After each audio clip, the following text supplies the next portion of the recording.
আমি তাই বুঝলাম। এবার সেই ওষুধটা শিখে নাও না কেন?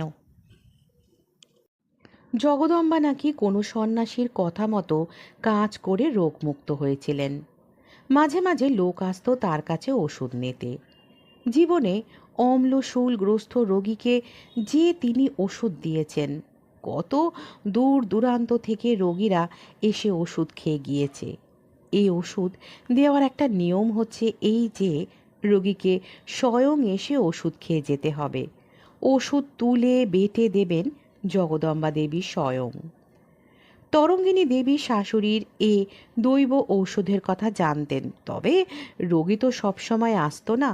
কালে ভদ্রে ২-৫ বছর অন্তর হয়তো কোনোদিনও একজন এলো। নিতান্ত দুরারোগ্য রোগ না হলে কেউ বিদেশে ওষুধ আনতে যেতে চায় না। তরঙ্গিনী দেবী শাশুড়ির কানের কাছে মুখ নিয়ে গিয়ে বললে, মা। জগদম্বা দেবী ঘুমের ঘোর থেকে সদ্য উত্থানের সুরে বলে উঠলেন, অ্যাঁ মা, একটু কমলালেবুর রস দেব? হুম।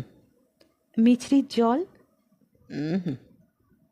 মা, একটা কথা, আমাকে সেই ওষুধটার কথা বলে দেবেন? সেই দৈব ওষুধটা। জগদম্বা দেবী এদিক ওদিক চেয়ে বললেন, ঘরে আর কে? রানী। ওকে যেতে বলো, ঘরে কেউ না থাকে। রানী চলে গেল।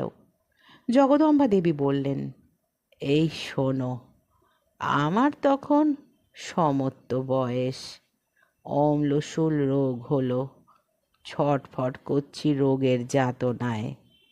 এমন সময় অনেক রাত্তিরে দেখছি কি জানো, এক সন্ন্যাসী এসে আমায় বলছে তোর রোগ সেরে যাবে। তুই কাল সকালে উঠে অমুক গাছের শেকড় তুলে এনে। কি গাছের শেকড় মা?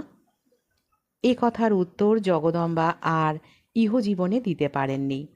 সঙ্গে সঙ্গে বাইরে ঘনরাম রায়চৌধুরীর কণ্ঠস্বর শোনা গেল। তিনি টেলিগ্রাম পেয়ে মার সঙ্গে দেখা করতে এসেছেন। তরঙ্গিনী দেবী তাড়াতাড়ি উঠে গেলেন। ভোরের দিকে জগদম্বা দেবী পরলোকে প্রস্থান করলেন। তারপর অনেক দিন হয়ে গিয়েছে। সংসারের অনেক পরিবর্তন ঘটে গিয়েছে। রানীর বিবাহ হয়ে শ্বশুরবাড়ি চলে গিয়েছে। ঘনরাম রায়চৌধুরী বৃদ্ধ অবস্থায় বাড়ি বসে আছেন। প্রতুল সামান্য মাইনে চাকরি করে, বিদেশে থাকে।